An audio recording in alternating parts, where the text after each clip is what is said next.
Yes, top of the moment to everybody where they watch us. And today na Saturday. As it be Saturday, yes, I know say you don't see side view of what we don't talk about, what we they show, what we've been talking about for a whole lot of time now. We've been talking about it, we've been hyping it since yesterday, even on Top Kukuruku today. And we've been saying thank you to WAP TV for giving Health Matta the platform. We've been saying thank you to Dr. Bartholomew Ofegbolam, the CEO, MD, Grace Valley Medical Center. We've been saying thank you to him for making it a date with us every day, now for 3 years. No be beans. We thank you, Baba God. We thank you, our esteemed viewers too, where they always watch us. So now we're anniversary. And we have to be happy. We have to rejoice. We have to celebrate because well-being, health, na koko, no be joke. Because if you get all the money for this world, but if you no get well-being, waiting, money no fit buy am. So we thank you. We thank everybody. Health Matta is 3 and we are happy.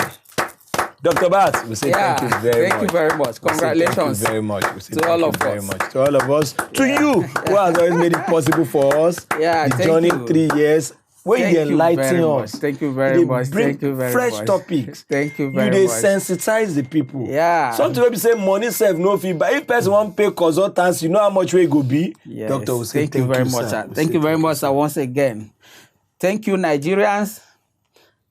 Thank you, Africa. And we also thank our global audience, our global community. Because people they watch from abroad. Yeah, thank you very much.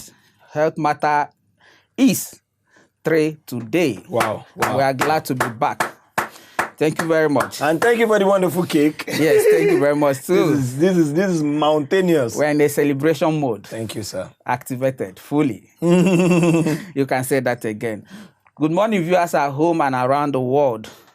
Today we'll be giving an overview of what we started at the beginning of this year, talking about the presentation that we have been on all this while, coronavirus pandemic. And today we'll be looking at updates with regards to vaccine. Where are we? Yes. In terms of all the responses with regard to diagnostics, with regard to drugs, therapeutics, and what have you. I want to start by saying a very big congratulations to our own senior colleague, talking about Professor Ake Abayomi, who was stricken with COVID-19. We said that 2 weeks ago. He is fully recovered now and he's back to his office, firing from all cylinders. Chief, if you're listening, we're happy you're back. Okay? Thank you very much. And to all other Nigerians, to all other Africans, to all other people who were so stricken but have now fully recovered. Okay, as it stands on a global scale, coronavirus cases, the caseload we have now is 28,664,498 persons have been infected with coronavirus, COVID-19 infection. And out of this figure, 919,801 individuals, unfortunately, did not make it. They did not survive, sadly. To such families, our hearts are with you, our thoughts are with you, that must have lost loved ones to this COVID-19 pandemic. Suffice also to point out that a total of 20,588,413 individuals have equally recovered from the COVID-19 contagion. And of course, we do know in our own African sub-region. Okay, but before then, let's look at the global scale. At the moment, UST tops the list of the worst affected or badly affected countries of the world. The caseload in the US at the moment stands at 6,636,266 persons have contacted this deadly disease. India comes second. Before now, it used to be Brazil. But India has actually jumped to the second place with over 4.6 million persons infected in that country. And of course, Brazil happens to be the third on the list, also beyond 4 million cases. And of course, you have Russia over 1 million cases there. Peru, 716. Top on the list on African continent remains South Africa, with 646,398 individuals are currently affected in South Africa. In the last 24 hours, South Africa saw 1,960 new cases. And of course, our own beloved country, Nigeria.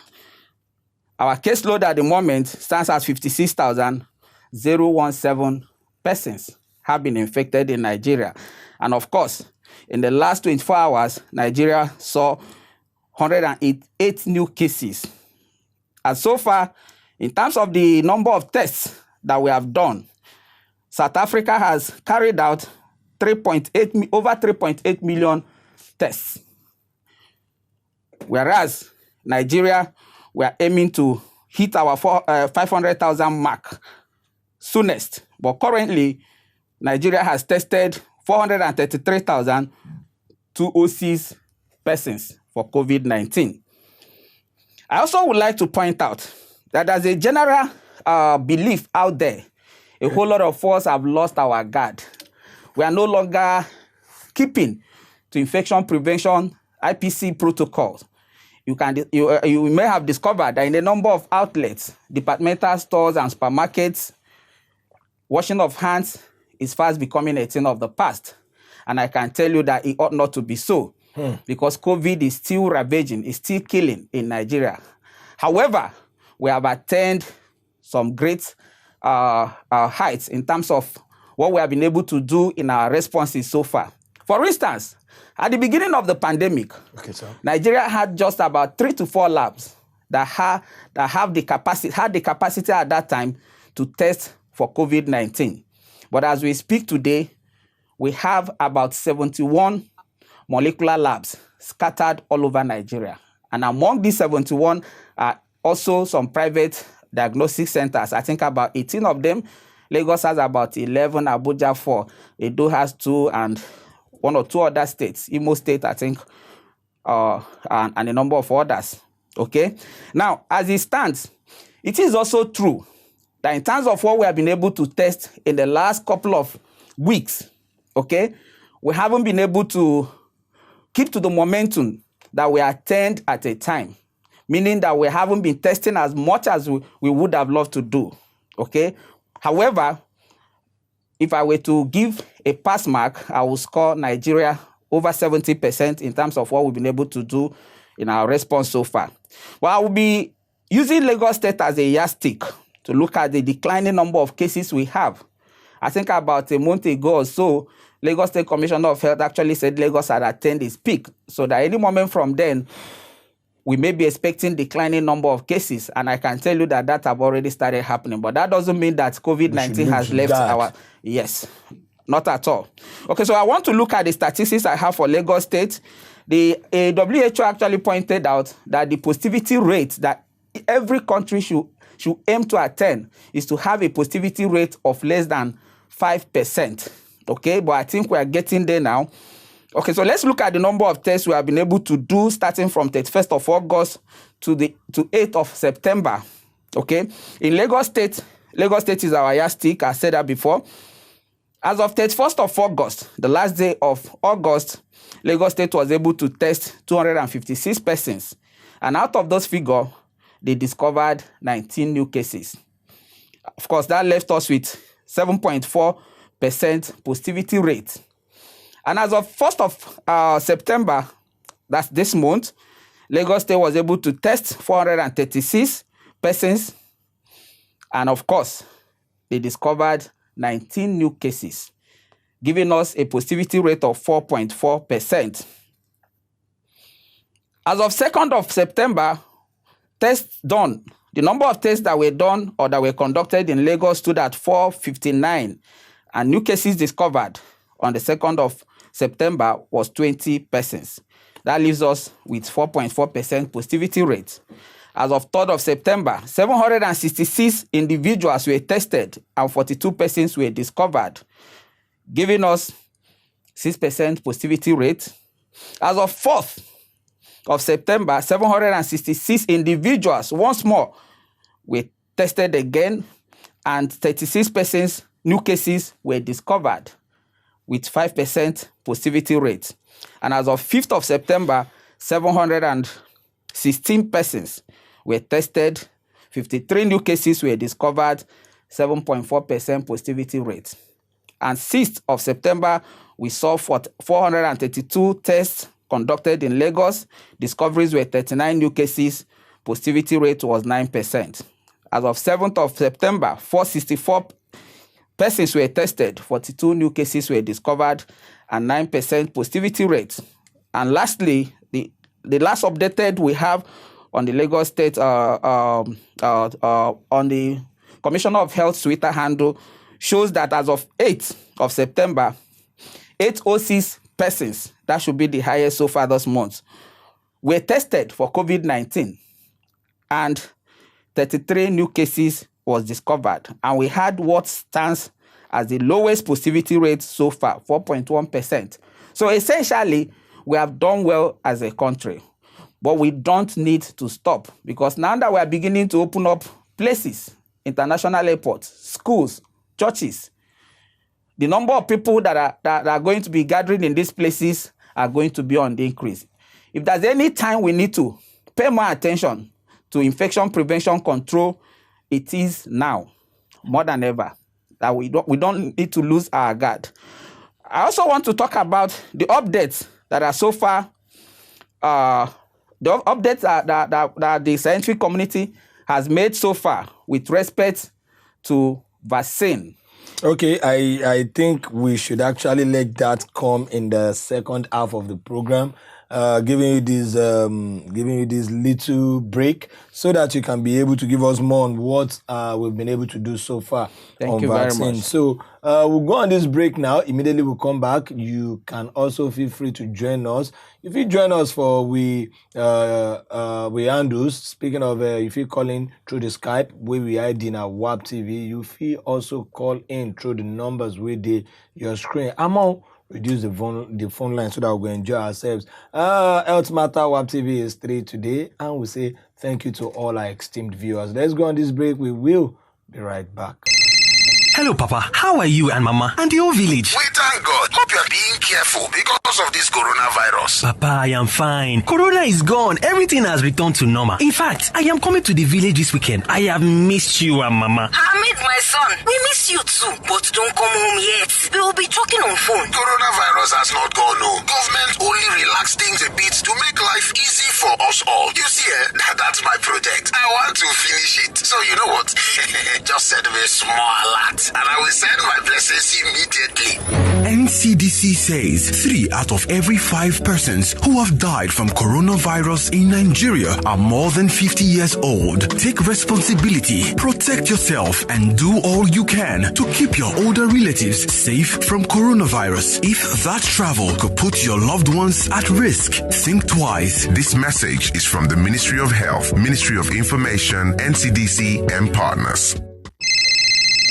Hello? Tunde, it's been ages. Maka, I'm so tired of this coronavirus pandemic. I am inviting you to my birthday bash next Saturday. All our friends are going to be there. Wow, that is awesome. But I'm sorry. You know my condition now. I am managing and I can't risk corona. Amaka, you own even too much. Corona cannot affect young people like us. That's not true. Coronavirus affects young and old people, especially those of us with underlying health conditions. We must be very cautious. I know families who have lost their young ones too. So this coronavirus is real. I am calling off the party.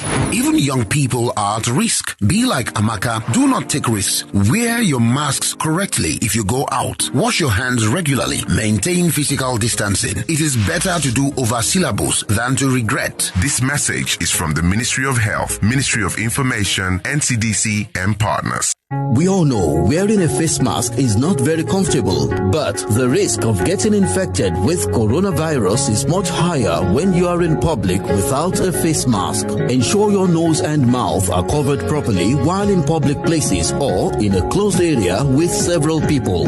Wash your hands regularly and maintain social distancing. You are not at risk of getting infected from people who have recovered from the virus. Do not stigmatize against them. Stigmatize Stigmatization increases the chances of community transmission of COVID-19. Remember, anyone can get infected. Together, let's fight COVID-19. This message is brought to you by the Risk Communication and Community Engagement, Public Health Department, Health and Human Services Secretariat, FCT Administration. Hello. Today I'd like to talk to you about how to wear a non-medical mask, also known as fabric mask. Fabric masks can be used by the general public in areas where there are many people infected with COVID-19 in the community, and physical distancing of at least 1 meter cannot be achieved. There are a wide variety of fabric masks that can be handmade or purchased in a store. They act as a barrier so that you can protect those around you. They should ideally be made of 3 layers of fabric. The outer layer should be a water-resistant fabric. The inner layer should be water-absorbent, and the mid-layer acts as a filter.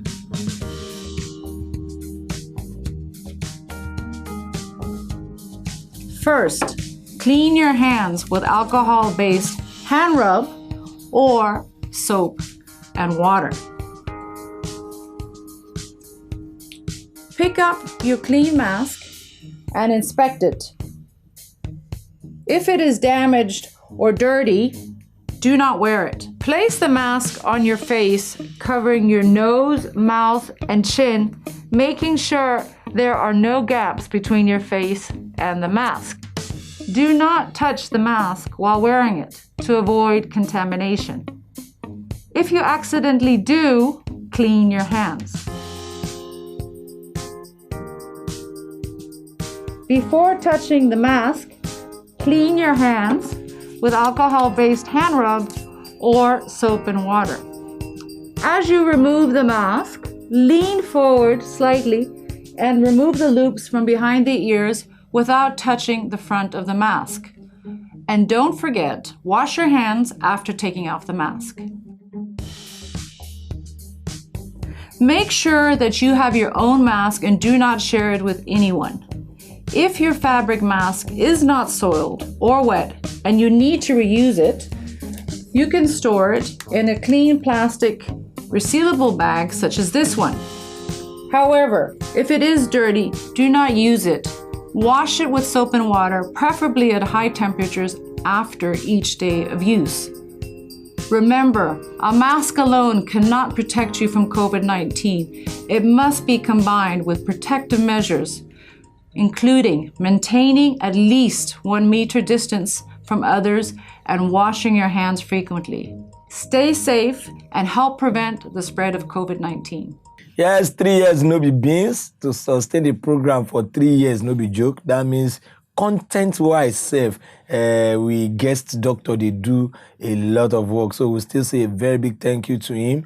You yourself will come down the watch for 3 years. No be joke too, where they keep am date with us every Saturday. Wow, you can see that. You can see that for yourself. You where they keep am locked down every Saturday with us. Maybe say you want to know about health, you want to know wetin they do you for body, wetin you fit do, they call doctor. If I and doctor self don't become friend, all our callers from the north, from the east, from the south to the west, we say thank you very much. And to the doctor here, you can see him on the screen. We say thank you very much. God will continue to replenish your memories. Yes, Oga. Thank you vaccine. very much. Yes, Vaccine. yes, Vaccine. yes. Yeah, thank Sir, you very much. let's start like this because we want open phone line. Today na anniversary. Make people call in where. Feel free, ask question. Today na they call free day. Yes, so ask any question when they do your mind. Yaga. Oga be before like 2 weeks ago with the year of Putin vaccine. Say for Russia, one vaccine don't come. These are, but so far, yeah, I don't know. Maybe not me. I know to hear much about them again, but I don't know. What did they happen vaccine wise, sir? Thank you very much. Thank you very much. I must start by saying, before I go to the Russia issue, I must start by saying that earlier in the week, we got not too palatable news coming from one of the leading vaccine candidates. I'm talking about the vaccine candidate that was being developed by AstraZeneca in conjunction with University of Oxford in the UK. Okay, so at the moment, about 9 vaccine candidates have gotten to the final stage, okay, which is usually the stage where you do trials among thousands of participants, usually tens of thousands, okay? So that particular vaccine candidate has a number of trials that are ongoing in a number of countries, Brazil, UK, and I think South Africa. Okay, so they discovered that one of the participants, remember, vaccines are used for healthy individuals and usually for volunteers, people who volunteered, okay, for such trials. So nobody can force anybody to take any vaccine. So one of the participants that got such a vaccine was discovered to have developed a neurological problem in the UK. And of course, it happened to be a woman. And it's a problem that affected when you hear about neurological problems, it has to do with spinal cord. Okay, so I understand the woman is recovering, that any moment from now she will be discharged from the hospital. But as a result of that, the vaccine trial, that particular line of vaccine trial, had to be halted. So it has been suspended for now. Shows it's not potent enough. No, not that it's not potent. Usually, with vaccine, it's an uncertain road. Okay, the road ahead is usually very uncertain. But some will fall by the wayside. Affect the woman neurologically, I feel it's not difficult to say. It's not about potency now. It's about safety concerns. Okay. So the suspension was on account of safety concerns, and usually when such happens, they have laid down procedure.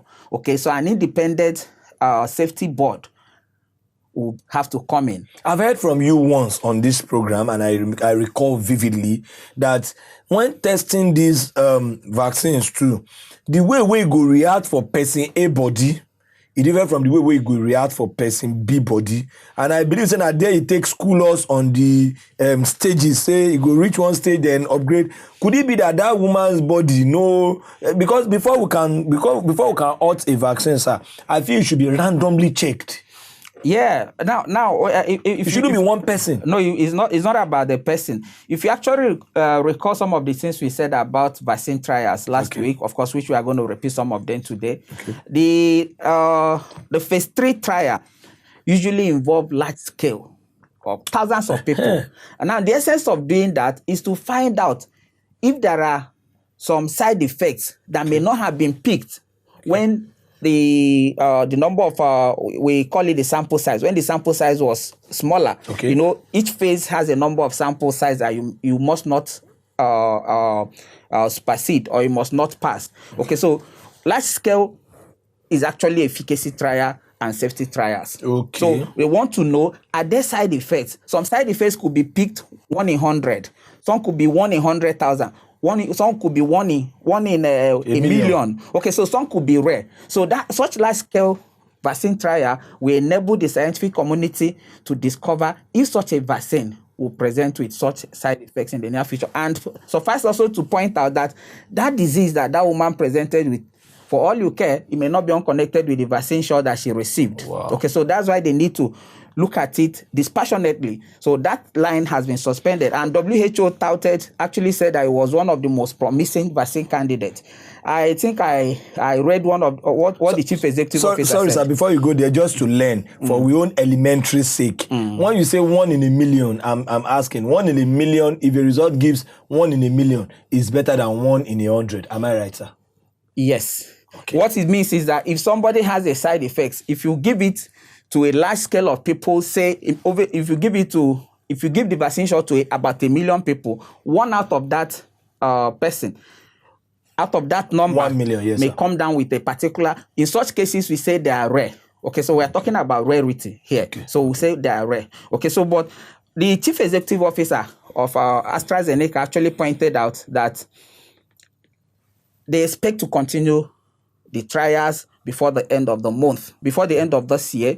That with what they are saying, they expect to, but they will have to step aside and allow the safety bodies concerned to do their work. Okay. That said, at the moment, we still have 9 vaccine candidates at that final stage, and 3 of them have attained what we call limited approval, but none of them has been approved. Now, talking about the three that have attained limited approval, okay, just like an emergency approval, in occasions like this, that can happen. One of them is the one you mentioned, the Sputnik, which of course was a vaccine candidate from Russia, that they actually gave the approval even before the vaccine got into the phase 3 trials. Okay, so a number of people in the scientific community have actually said that it poses some challenges, it poses some risks that they are not comfortable with such a rush. Okay, so they're advising that more work needs to be done. I also do know that earlier in the week, Russian scientific community actually submitted their data for such vaccine, and people are saying, colleagues from across the globe are saying that such data are still not, are still somehow incomplete and can be relied upon. But having known that it has not even gone through the efficacy and the last phase. Yes, and that last phase is quite important. Is the most important phase. Even after a vaccine has gotten approved, formal approval, final approval, there will still be need for such a vaccine candidate to be monitored over time, over months, over years. So once they have a safety concern, they will call back and then start going back again. So it's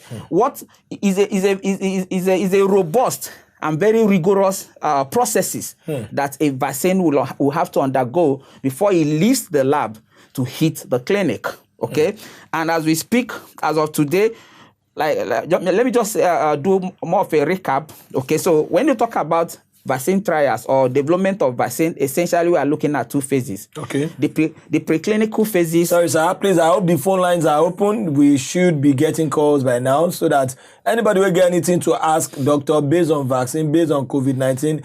It be something they do you for body where we say, they feel comfortable. Remember, I say, earth now where to speak out to. What do you think is a big problem? If it be one small thing like this might be the solution. So, Dr. Barth. Yeah, so we're talking about two major phases. Okay, when we talk about vaccine trial, we're looking at two major phases: the preclinical phase, as well as the clinical phase. Now, under the preclinical phase, at the moment, we have over 93 vaccine candidates.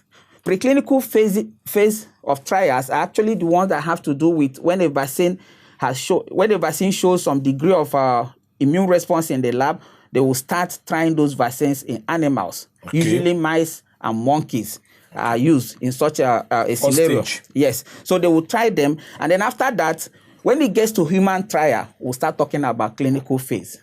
And we are saying that as of today, as of 10th of September, about 38 vaccine candidates are currently undergoing clinical trials in human beings. Good. As a matter of fact, the first COVID-19 vaccine trial happened in the month of March, by a firm named, it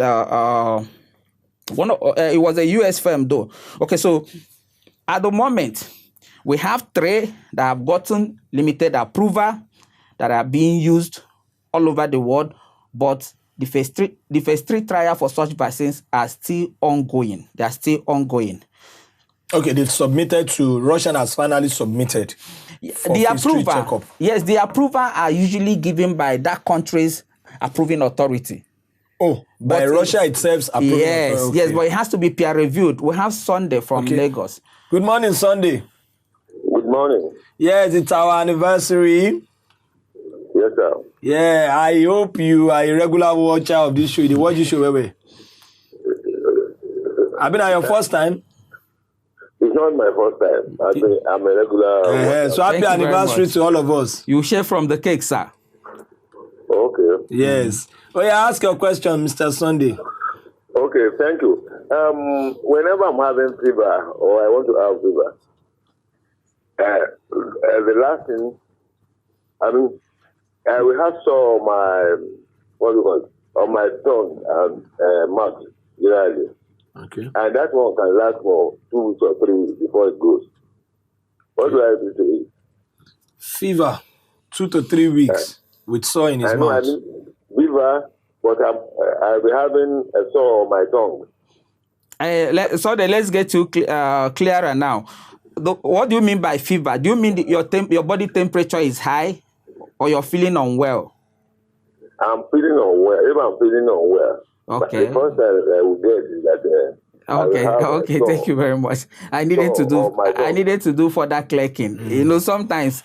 Thank you, Sunday. Thank you very much for the question. Sometimes when we are communicating with patients or clients in the clinic, you need to clerk. You need to probe more to actually make sure that the patient that you are communicating. Otherwise, what the patient is maybe describing as fever may be different from what you know as fever as a doctor. Okay, so fever has to do with elevated body temperature. Okay, but I don't think that was the case in this. In what he presented, because he said he was feeling unwell. So feeling unwell is just like the name implies, feeling unwell.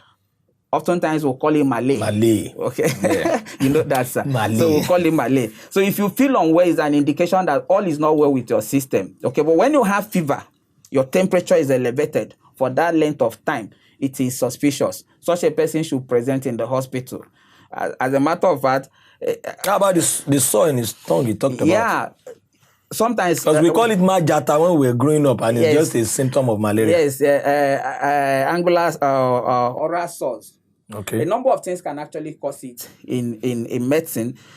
Malaria can cause it, can make an individual to have a sore in his or her mouth. Some viral infection too can actually cause sores in the mouth. So if you have a sore in the mouth, you need to be properly evaluated by a medical doctor. Don't just stay at home, okay? For all you care, you could also have that picture in COVID. Okay, let's feeling unwell for that length of time. Anne, good morning, Mrs. Anne.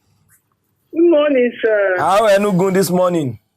Enugu is cool. Happy anniversary to all of us. And your voice sounds cool too. Yeah. Enugu is beautiful, you know. Okay, your question, ma. That's so stable now. Good morning, sir. Good morning. You will share from our cake this morning. Yeah. I've seen the cake. It's visible. Everything is visible. Mr. Nando, good morning, sir. How are you doing, Anne? I'm beautiful. Out of the children, I can hear their voice. Yes, we are fine. No, we are locking down issues. Okay, yes, go ahead with your question, ma. So my question is this, today you say you can ask any question. Yes. My question is, after somebody giving birth, you've never experienced waist pain. But after childbirth, they're experiencing waist pain. I'm taking lots of drugs. Sometimes they cool, sometimes it starts. So I don't know what else to do. What could be the problem? But the whole thing said after giving birth. Okay, thank you very much. Yes. Now we are doing a little bit of obstetrics today. Okay, now was your labor prolonged? I want to know if Tifolododo does he have a relationship with Fashola or something? Fashola? Okay, no, Allah. He's listening to you. Okay, I'll answer that, but your question first. Okay, so let's deal with our question. This is our anniversary day, we said. Now, a number of things can actually make a woman to have such pains, like she described after birth. Sometimes it could be people that have prolonged labor. What do you mean prolonged labor, sir?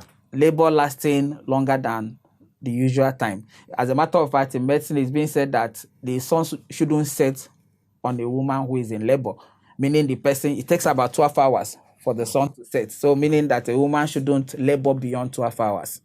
Okay, so prolonged labor and then the challenges of childbirth.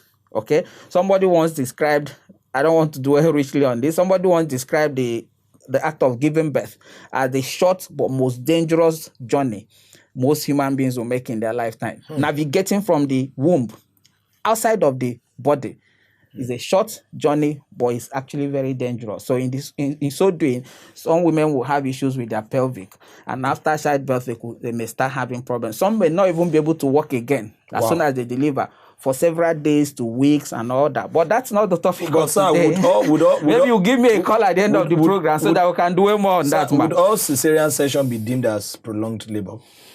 Actually, in some cases, prolonged labor may actually be an indication for a cesarean section, especially when fetal distress begins to set in. You have to intervene with the fastest means possible to get out the baby. Mrs. Anne, I believe your question has been answered. So if you fall into that category, you know the reason why now you should definitely see a doctor.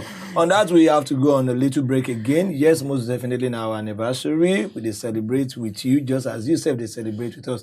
Let's go on this break. We'll be right back. Go nowhere.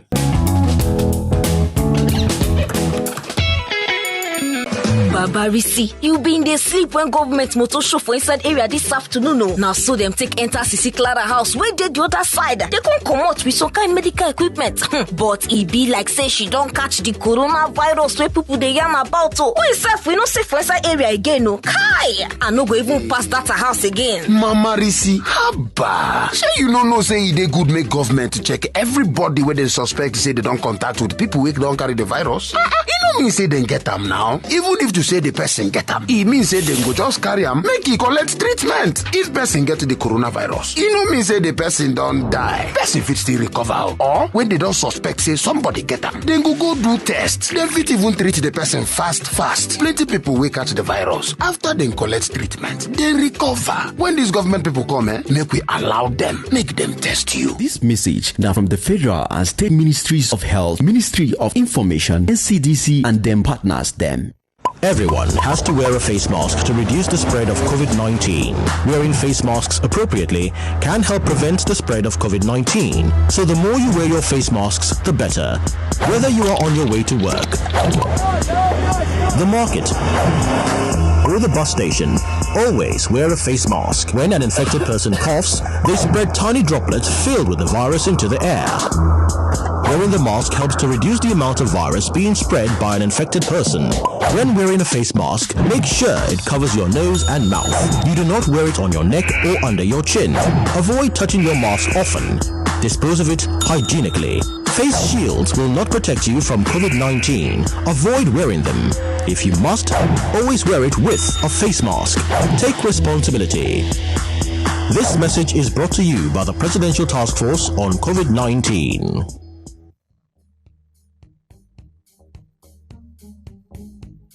Medical masks should be worn by health workers and those caring for someone with COVID-19 symptoms, persons aged 60 and over, and anyone with pre-existing medical conditions, as they are at greater risk of developing serious illness, and people who have symptoms suggestive of COVID-19.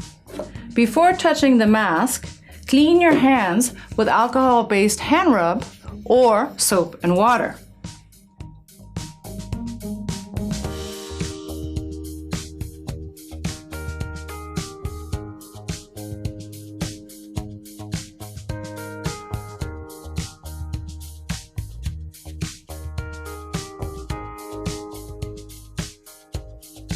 Inspect the mask for tears or holes. Do not use a mask that has previously been worn or is damaged. Verify which side is the top. This is usually where the metal strip is.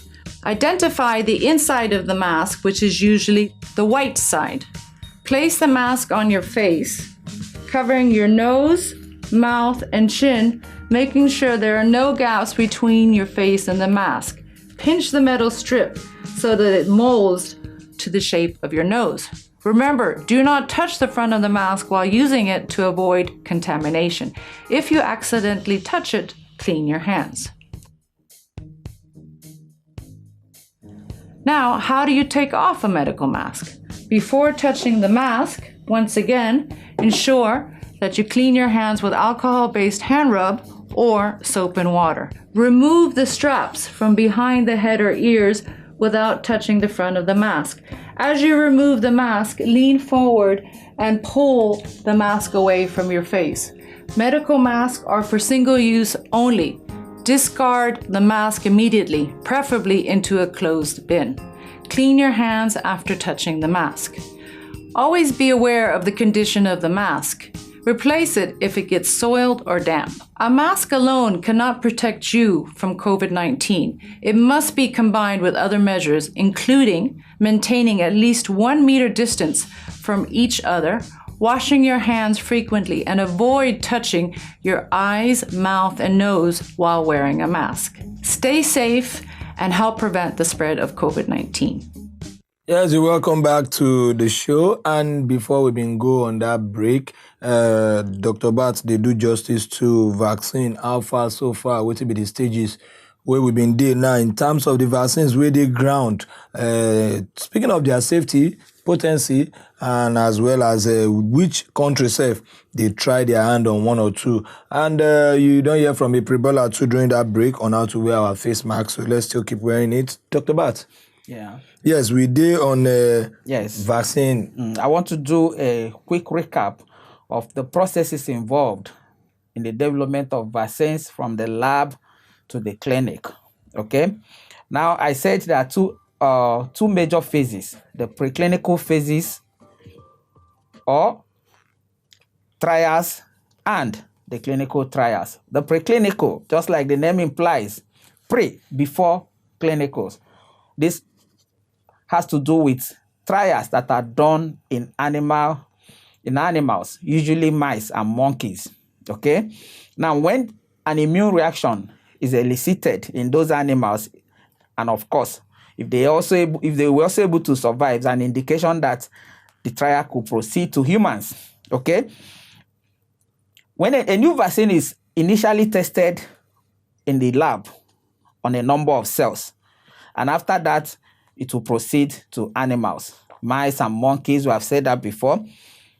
And at the moment, over 90 vaccine candidates are in this category that are undergoing preclinical trials. A good number of them may not make it to the finishing line. A good number of them may fall by the wayside, just like we are seeing now. And I also want to say that so much funds have been committed in this vaccine development.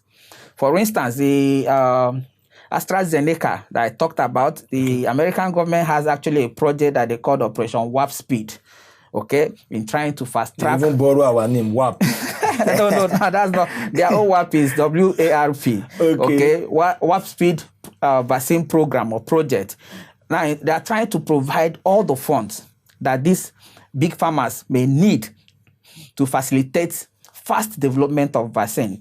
Now, for example, the vaccine we talked about a while ago, being handled by AstraZeneca, they were given additional $1 billion sometime in August. So you can have an idea of the enormity of funds that are committed into this project, and mega projects.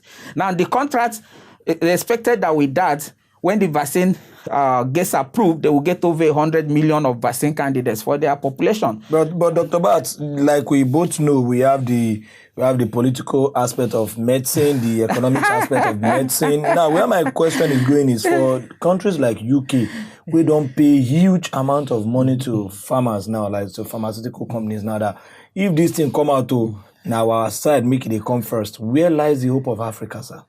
Yeah, thank you very much. We have said that before. Africa has an opportunity because WHO has something similar.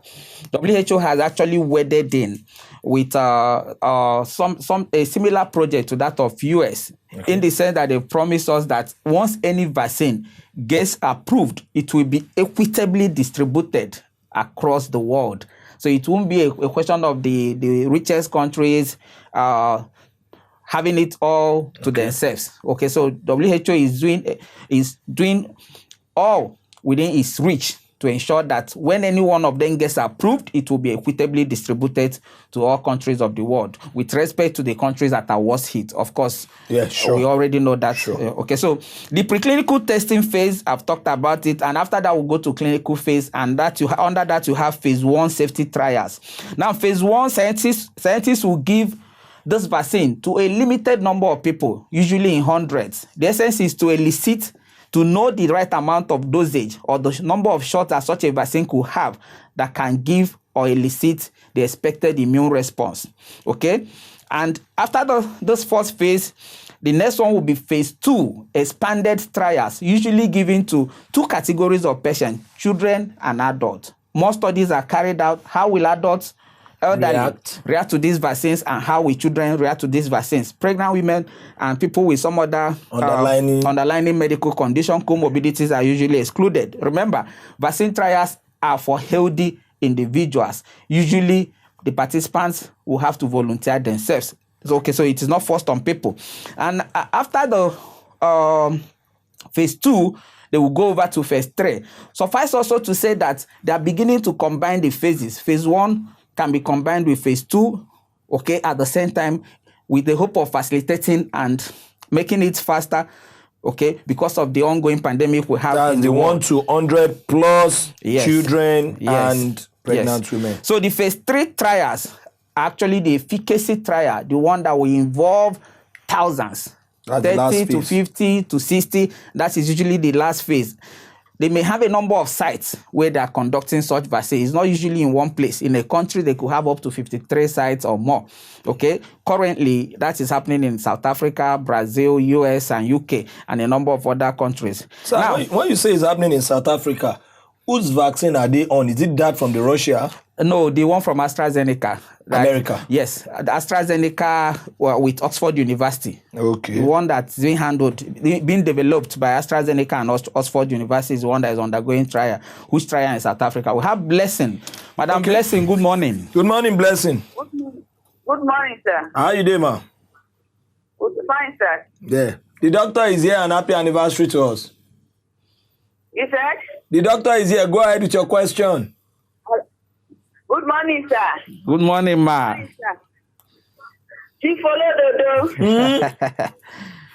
She follow Dodo. How you doing, ma? Fine. Good morning, sir. Good morning. Happy anniversary. Oh. Yes, sir. Thank you, sir. We'll send your cake. We'll find out her location. I'll send you. No problem. Okay. Thank you, ma. I would like to speak with the doctor. Yeah, go ahead, ma. I'm all ears. All right, sir. Hello? Hello, Go we ahead. can hear you. Go ahead, ma. All right, sir. Sir, I would like to ask some kind of few questions. Go ahead. Women. Go ahead, ma. Today is your day. Open mic. What could be the cause of infertility, primary infertility and secondary infertility? Okay. Thank you very much, ma. You're even confusing me, the doctor. Is that all, ma? Or do you have more? Do you have more? That's just the question. Okay. Thank you very much. Yeah, so she described it. Okay, so just like she pointed out, there's primary infertility and there's secondary infertility, and they all have different causes. Okay, so let me start by defining describing what primary infertility is. Now, primary infertility has to do with a situation where a couple who has never given birth in their lifetime is making an attempt, to achieve conception. That is primary infertility. As against secondary infertility, in a situation where a couple probably they had a child about they've been able to achieve pregnancy. It doesn't necessarily have to be to leading to a delivery of a baby. They've been able to achieve conception in time past, but subsequently effort to conceive becomes difficult. Okay, so that is secondary infertility. And then when you talk about infertility, usually we have different causes. We have causes for female infertility, and we also have causes for male infertility. So when we are discussing infertility, usually we want to look at it in two ways, because it takes two to tango. Yeah. We look at the female factor, and we also look at the male factor.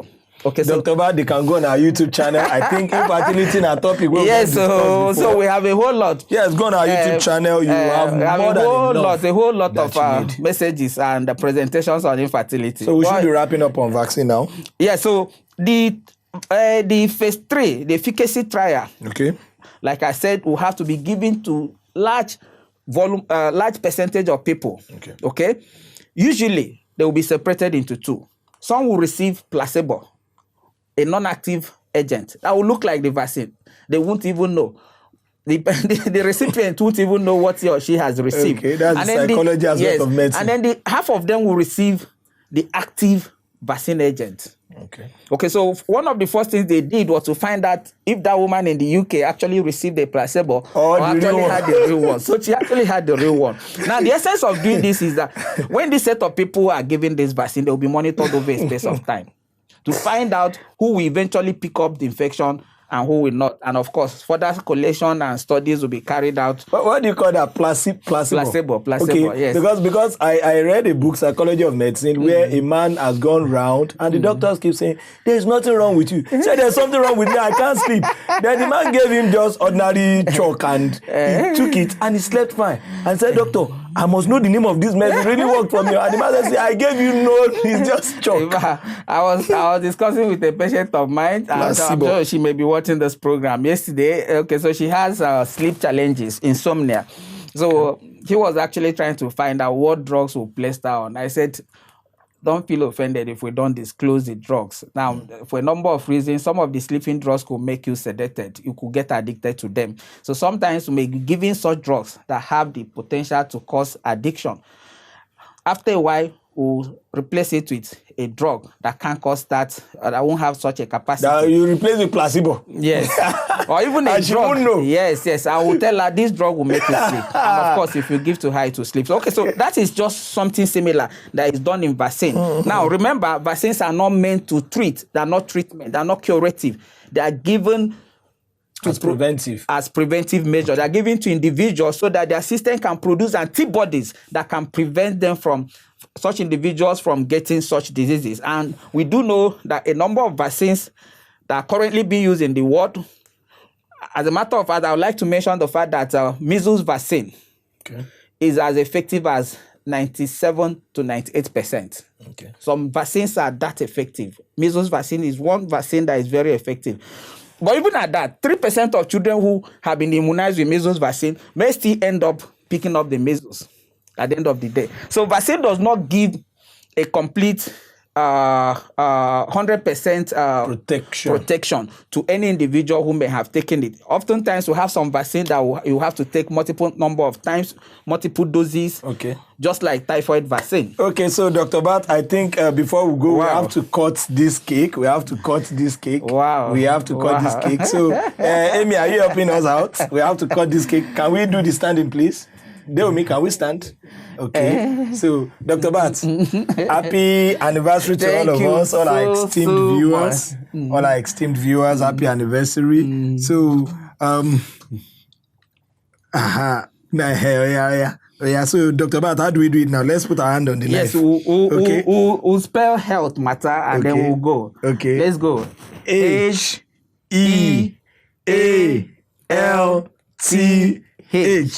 MATTA.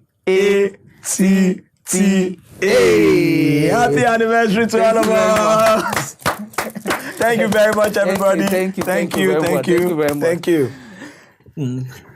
Yeah, and to all our esteemed viewers too, we say thank you. Yes, so anybody who lives around Ajawe State Houses can come and have a share of the cake. Yes, and to our unseen guest in the house too. Yes, so thank you. Anybody who lives in Lagos, our big guest in the house, unseen. Yes, so thank you very much. We are grateful. We'll be back next week. Yeah, see you next week. Thank you.